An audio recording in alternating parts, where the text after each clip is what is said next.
Ngayong linggo sa programang Kapuso Mo Jessica Soho ay makikilala natin ang Good Samaritan na namimigay ng libreng bigas sa kanyang mga kababayan. Dahil tumataas nga naman ang presyo ng bigas ngayon sa merkado.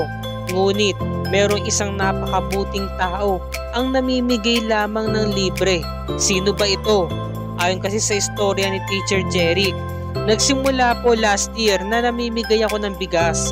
Parang tulong ko na rin sa mga magulang ng estudyante ko para makakuha sila ng inspirasyon na suportahan palalo ang kanilang mga anak sa pag-aaral. Nakapagbigay na ako ng more or less 40 sacks po. Isa rin kasi ito sa mga matagal ko nang pinagdarasal ang makapagbigay ako ng inspirasyon sa pamamagitan ng ganitong advokasya. At ito pa ang sinabi ng mga nakatanggap ng bigas. Malaking tulong po yung libreng bigas sa amin, lalo po na napakamahal ng bigas sa ngayon. Pasalamat kami na dumating din ang mga biyaya tulad nito.